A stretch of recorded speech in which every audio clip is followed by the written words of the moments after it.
1st century. Late summer, 79 CE. The ground around Mount Vesuvius begins to tremble. Then, suddenly, a column of ash punches into the sky. In Pompeii, pumice falls like hail. Roofs cave in. Streets vanish. Noon turns to night. To the west, Herculaneum is blasted by superheated surges of gas and ash. The heat is instant and unsurvivable. By dawn, those pyroclastic waves sweep Pompeii too. Thousands die where they stand, or as they try to flee. Pliny the Elder sails toward the chaos, hoping to rescue survivors. He never returns. His nephew, Pliny the Younger, records the event that will define the term Plinian eruption. Ports are ruined. Farms smothered. Trade across the Bay of Naples stalls. Yet beneath the ash, a time capsule is sealed. Bread left in ovens, graffiti on walls, a city frozen for 1,700 years. 79 CE, the year a single mountain erased entire Roman cities in hours. 2nd century. The year is 165 CE. Rome is at the height of its power, its legions victorious in the east, but the soldiers bring home more than spoils. They bring a plague. It begins in Mesopotamia, then spreads along roads and trade routes. Fevers, cough, a dark rash. The victims die by the thousands. This is the Antonine Plague, likely smallpox, and it tears through the empire. Over the next 15 years, it kills as many as 5 million people. At its peak, the city of Rome loses 2,000 souls every single day. Armies are gutted. Farmlands left untended. Tax revenues collapse. Even emperors are not safe. Lucius Verus dies, and Marcus Aurelius himself will fall ill. The Antonine Plague didn't just bring death. It weakened Rome's strength, sowed unrest, and marked the beginning of the empire's long decline. 165 CE, the year disease humbled the might of Rome. 3rd century. The year is 260 CE. Rome stands on the brink of collapse. The empire is torn apart by invasions, rebellions, and plague. In the east, disaster strikes at Edessa. Emperor Valerian marches to face the Persians, only to be defeated and captured alive by Shapur Wars. No Roman emperor has ever suffered such humiliation.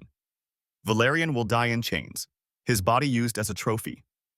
Across the frontiers, chaos spreads. Germanic tribes pour across the Rhine and Danube. In the west, the so-called Gallic Empire breaks away. In the east, the city of Palmyra rises as a rival power. Armies mutiny.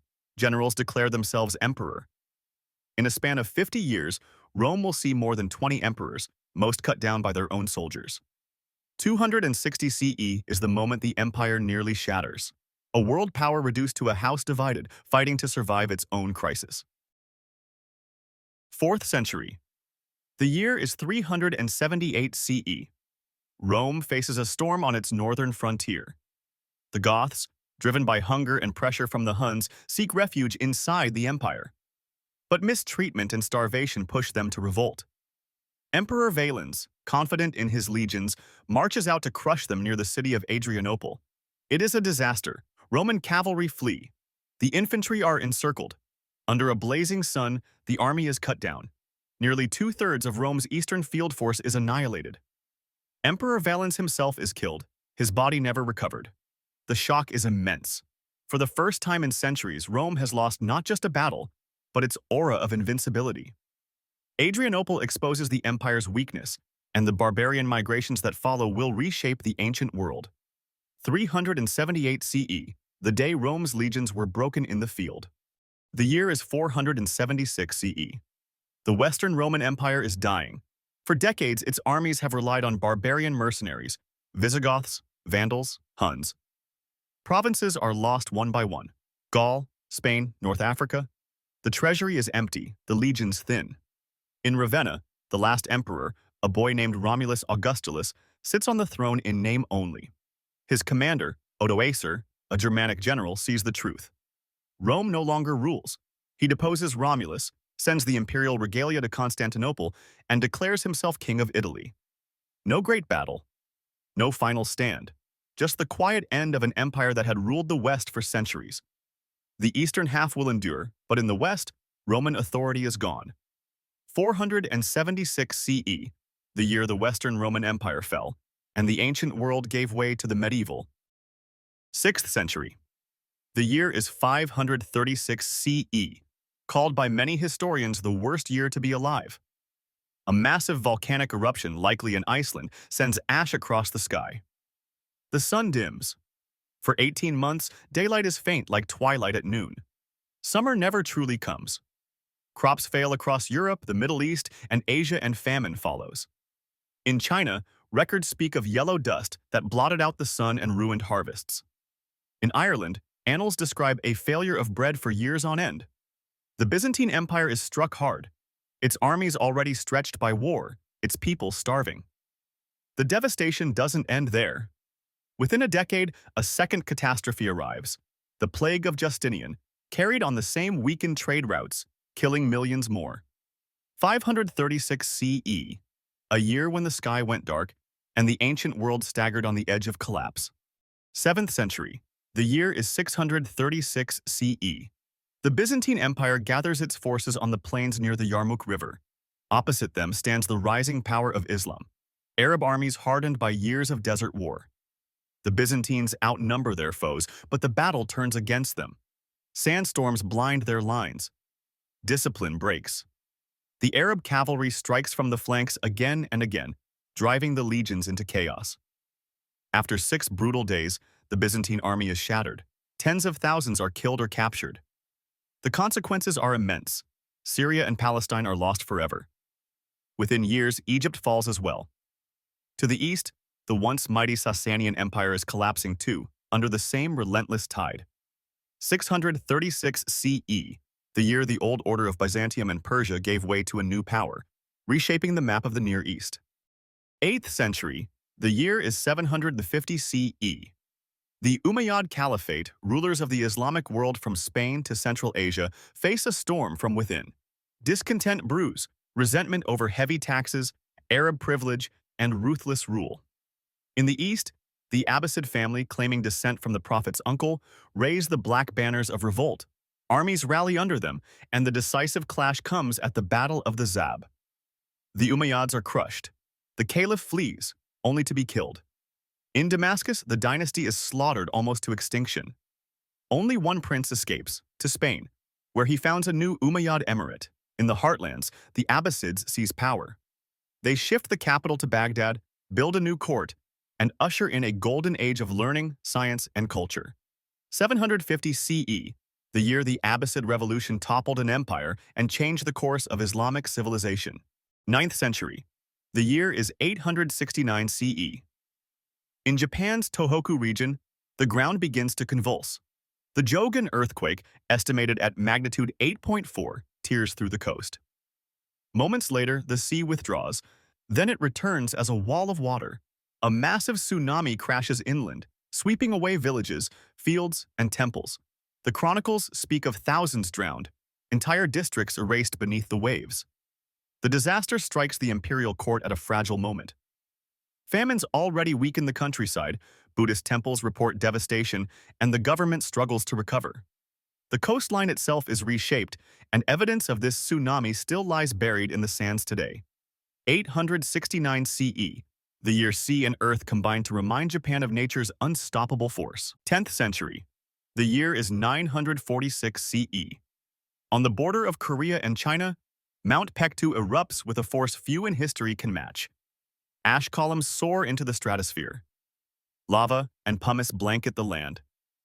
The explosion is so vast that tree rings across the northern hemisphere record the sudden cooling. Farmers from Japan to Europe will suffer failed harvests in the years that follow. Local kingdoms, the Goryeo dynasty in Korea and the Khitan Liao in Manchuria, struggle with famine and displacement. Oral traditions preserve the terror of the white ash rain that fell for days. Scientists today rank it as one of the largest eruptions of the last 2,000 years. 946 CE, the Millennium Eruption, when a mountain's fury shook climates and civilizations far beyond its shadow. 11th century, the year is 1099 CE. After 3 years of hardship, starvation, and battle, the First Crusade reaches its goal, Jerusalem.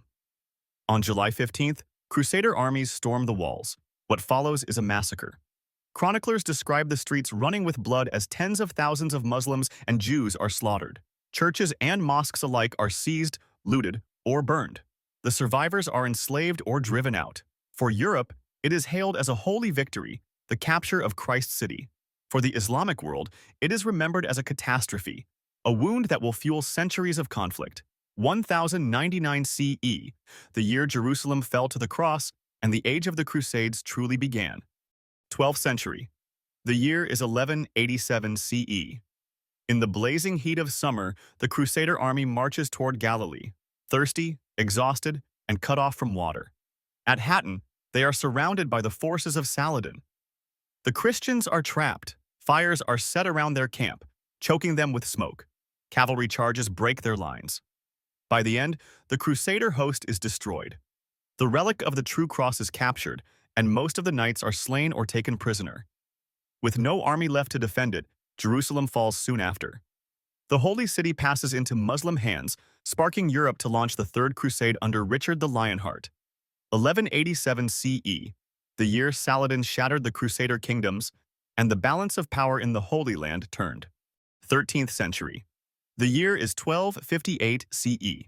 The Mongols, led by Hulagu Khan, march on the greatest city of the Islamic world, Baghdad. For centuries, Baghdad has been the jewel of the Abbasid Caliphate, a center of science, trade, and culture. But in February, the Mongols breach its walls.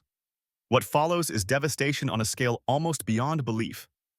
Libraries are burned, treasures looted, the great house of wisdom destroyed. Chroniclers claim hundreds of thousands are slaughtered. The Tigris River runs black with ink from ruined manuscripts and red with the blood of the slain. The last Abbasid caliph is trampled to death, ending 5 centuries of rule. 1258 CE, the year the Mongols erased Baghdad and the heart of the Islamic Golden Age was torn apart. 14th century, the year is 1348 CE. A silent killer spreads across Europe, the Black Death. It arrives by ship, carried by fleas on rats. Within months, entire towns are struck. Victims suffer fever, black swellings, and death within days. No cure exists. Fear grips every household. By the time the plague wave passes, it has killed as many as 1/3 to 1/2 of Europe's population, tens of millions of people. In cities, bodies pile faster than they can be buried. In the countryside, fields go untilled. Villages are abandoned. The social order collapses. Labor shortages empower peasants. Faith is shaken, scapegoats are hunted, and revolts flare in the years that follow. 1348 CE, the year the Black Death reshaped Europe, leaving scars that would last for centuries. 15th century, the year is 1453 CE. For more than 1,000 years, Constantinople has stood as the capital of the Byzantine Empire, the last bastion of Rome in the east. Now, it faces the armies of the Ottoman Sultan Mehmed II. With massive cannons hurling stone shot and fleets blockading the seawalls, the city is encircled. After weeks of siege, the final assault comes on May 29th. The defenders fight desperately, but they are outnumbered and exhausted. The walls are breached. The last emperor, Constantine XI, dies sword in hand. The city is overrun, churches are looted, and Hagia Sophia is transformed into a mosque. 1453 CE, the year Constantinople fell and the medieval world gave way to the Ottoman Age. 16th century, the year is 1556 CE. In China's Shaanxi province, the ground shakes with unimaginable force. The Shaanxi earthquake, estimated at magnitude 8.0, devastates the region. Entire villages built into low-S cliffs collapse, burying their inhabitants alive. Cities crumble, farmland is split apart, and rivers shift course. Records speak of houses swallowed whole, mountains flattening and fissures opening in the earth. When the tremors end, as many as 830,000 people are dead. The deadliest earthquake in recorded history.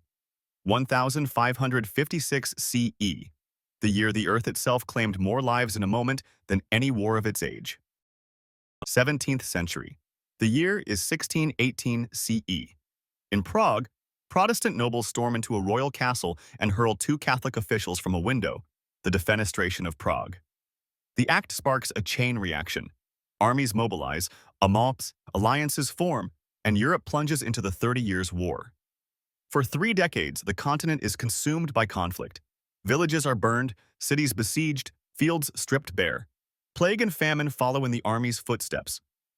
By the time peace is signed in 1648, as many as 8 million people are dead. One of the most destructive wars in European history. 1618 CE, the year a window in Prague set a continent on fire. 18th century. The year is 1755 CE. On All Saints' Day, the city of Lisbon is packed with worshippers in its churches. Just after 9:30 in the morning, a massive earthquake strikes. Buildings collapse, fires erupt, and terrified survivors flee toward the harbor, only to be drowned by the tsunami that follows. The triple disaster, quake, fire, and wave, kills tens of thousands. Across Europe, philosophers wrestle with the meaning of such devastation in a city of faith. 1755 CE, the year Lisbon was reduced to rubble, and Europe was forced to confront the power of nature. 19th century. The year is 1816 CE. Across the northern hemisphere, summer never comes. The cause lies half a world away, the eruption of Mount Tambora in Indonesia the year before, the largest in recorded history. Its ash veils the sky, lowering global temperatures. Crops fail in Europe, North America, and Asia. In Ireland and Switzerland, famine grips the land. In New England, snow falls in June. People call it the year without a summer. 1816 CE, the year a volcano's shadow brought hunger to millions. 19th century. The year is 1816 CE. Across the northern hemisphere, summer never comes. The cause lies half a world away, the eruption of Mount Tambora in Indonesia the year before, the largest in recorded history. Its ash veils the sky, lowering global temperatures. Crops fail in Europe, North America, and Asia. In Ireland and Switzerland, famine grips the land. In New England, snow falls in June. People call it the year without a summer. 1816 CE, the year a volcano's shadow brought hunger to millions. 21st century. The year is 2020 CE. A virus emerges in Wuhan, China, COVID-19, and within weeks spreads across the globe. Borders close. Economies grind to a halt. Cities fall silent under lockdowns. Hospitals overflow with patients struggling to breathe. By the end of the year, millions are infected, and over 1 million lives are lost. The pandemic reshapes daily life, work, travel, and communication, accelerating a digital world but leaving deep scars of grief and disruption. 2020 CE, the year the world shut down and humanity faced its most global crisis in a century.